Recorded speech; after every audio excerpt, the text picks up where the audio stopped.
Welcome to this weekly video, and we will get started with 5 puzzles to solve. In this first position, it's black to move, so please pause the video and try to find the solution. So, welcome back. I hope you found the answer. Here, the correct move is bishop f2, double checking the king. And the king cannot take our bishop since it's supported by the rook on f8. Now, no matter where the king goes, we can give checkmate on the next move. So if the king is going to h1, we play queen g1 mate. The bishop is supporting the queen. Also after king f1, then queen g1 is checkmate. So other moves did not work.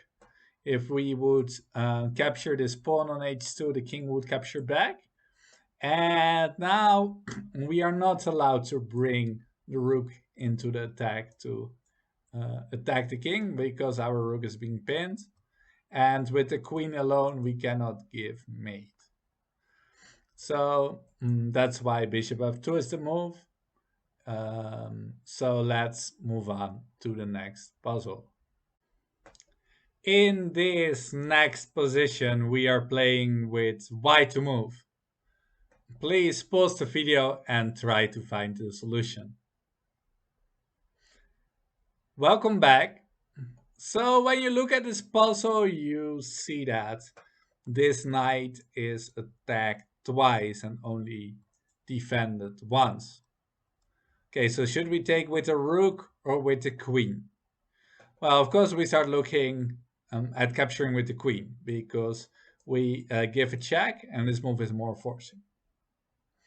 This forces the king to move to h8. And now we are attacking the bishop twice.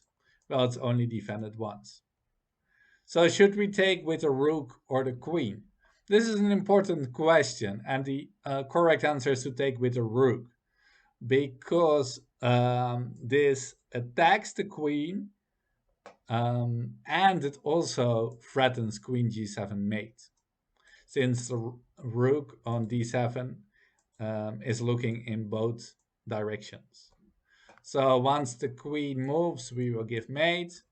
The best thing black can do is give up the queen for the rook, and we are ahead.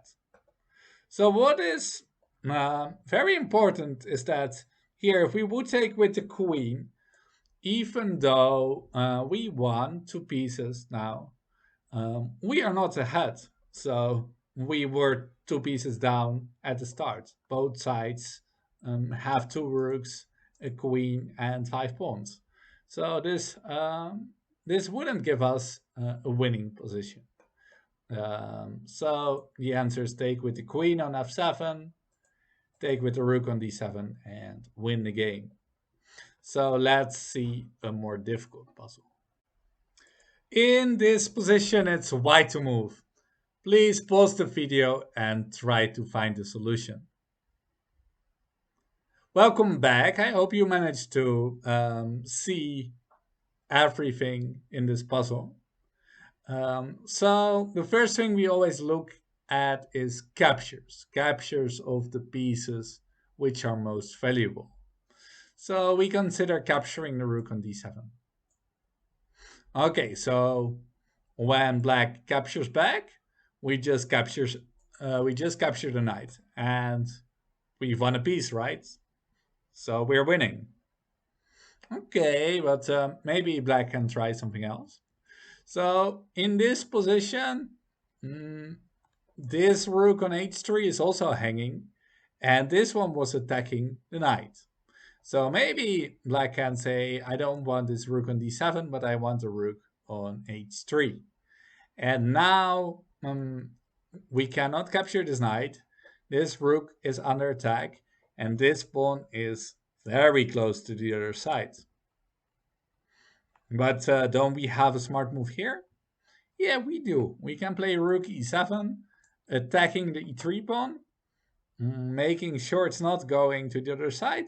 In fact, black cannot prevent that we will capture this pawn on the next move. If it advances, we will just take it. Otherwise, we will also capture it. And in the end of the day, once we capture this pawn, let's say I make a random move for black, now we are ahead with white and we have a winning position. So is it still the solution? Rook takes d7? No, black has another idea. Black simply says, okay, I can capture this rook, I can capture this rook, but I don't care. It's more important that I want to make a queen. And I just push the pawn. And next move, I will make a new queen. So what do you do about that? Did you see that one? So here, well, white needs to defend. White can defend with the rook, securing the promotion square.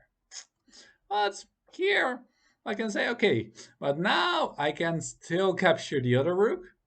And next move, I will still make a queen. And you have to give up your rook for it. So this is actually good for black. Um, so, okay, we should go back to the starting position and we should not take this rook on d7. So second thing we look at is, yeah, still captures, but captures of pieces that are slightly less valuable. So we can capture the knight. And here you maybe thought that, okay, black has a counter trick. After black exchanges the rooks, black can play bishop g4, pinning this rook. Okay, but we don't lose our rook entirely. We can come closer with the king. We can support our rook. And in the end of the day, you see that we are still a knight up with white. Also, this pawn on e3 will simply fall, so white has a winning position. So if we just capture the knight, there are no problems whatsoever. Capturing the rook was very dangerous when this pawn started running, threatening to make a queen. So let's go to the next puzzle.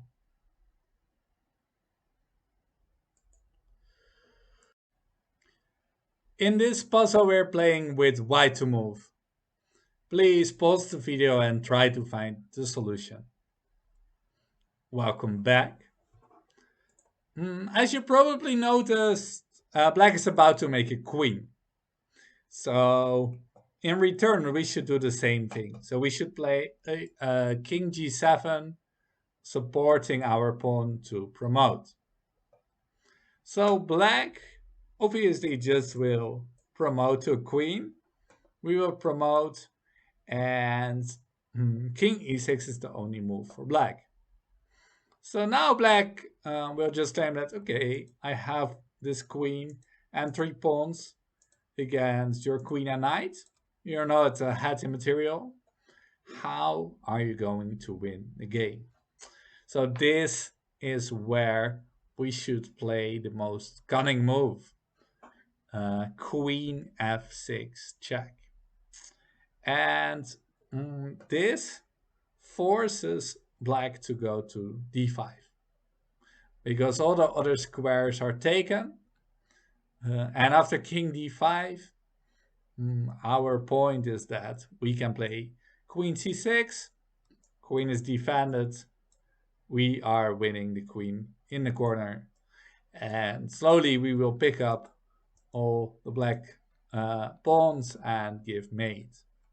So this move, queen f6 check, was really important to be able to play queen c6 check and pick up the queen. This last puzzle shares an interesting moment in the game of the week, which is played by my student Magnus, who was playing in a Schaakhof over the board tournament in the Netherlands, and qualified for the finals with a score of 3 out of 3. But in this position, he had the opportunity to punish his opponent for his last move, knight to d7. So this is also the last and most difficult puzzle of today. So please pause the video and try to find the solution with white to move. Welcome back. I hope you managed to find the solution.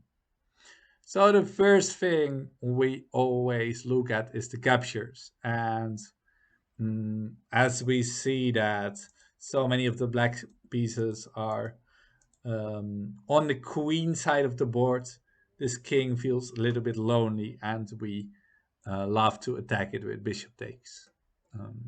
H7.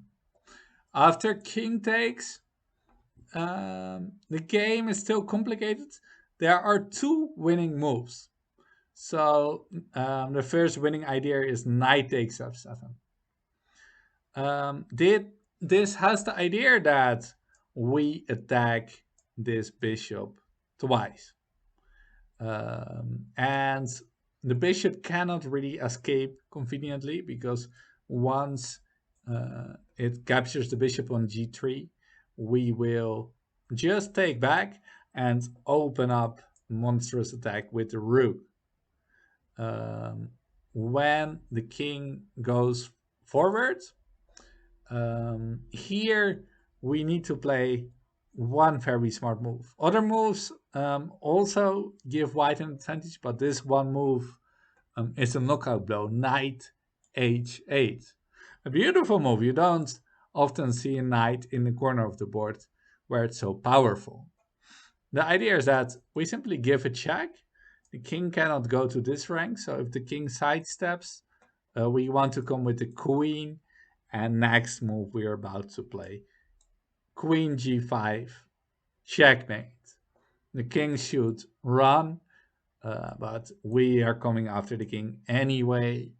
After king d6, knight f7 is checkmate. After king f8, this king is just hopeless, defending against all these pieces. It will not survive for long. So if the knight blocks on f6, we can take, give check, attack the queen. The king can still try to hide, but this knight on h8 is coming back again, attacking the king once again. King goes here. Knight is centralizing to the middle of the board, giving another check, and we will pick up the knight on f6. White is already ahead in material. The position of the king is still very weak. These pieces are not participating, so white has a completely winning position here. So moving a few moves back, all the way to this position after king takes h7. Here, apart from knight takes f7, which we just looked at, also knight g5 is a winning move. Nevertheless, when the king moves back to g8, we have to be careful, because the classical idea of the Greek gift does not work in this position. So the classical idea of the Greek gift is to first bring the knight, then bring the queen, and give mate. However, in this position, black has a cunning defensive move, knight f6, which is attacking the queen, defending this h7 square, and also making the way free for the queen to protect this weak f7 pawn. and black is doing completely fine. This is also what Magnus saw in the game, and that's why he didn't go for bishop takes h7. So at this point, after king g8, we have to go back to the previous idea and still take the knight, still take the pawn on f7 with the e knight attacking this bishop twice. Okay, when the bishop uh, decides to trade on g3, we have the idea to checkmate the king. The king should run for its life. But this king will remain weak anyway, and even though white is a piece down, white is just completely winning. The best move suggested by the computer is a truly beautiful one, and it's knight h8. Again, the knight is going um, into the corner, but the idea is to come back to g6 with devastating check, controlling the e7 square, attacking the king, and then the rook is again coming to h8 with mate. So suppose black does nothing, we go here and give mate. If the king tries to escape, well, we wish black good luck because we give a check. Okay, does black want to escape on d8? Well, it's checkmate with both the knights. On d6? Well, also checkmate with both the knights and his pawn on d4. So the king is not escaping anytime soon, and white has a devastating advantage. I hope you managed to solve this last puzzle, and I hope that you enjoyed the video. See you soon.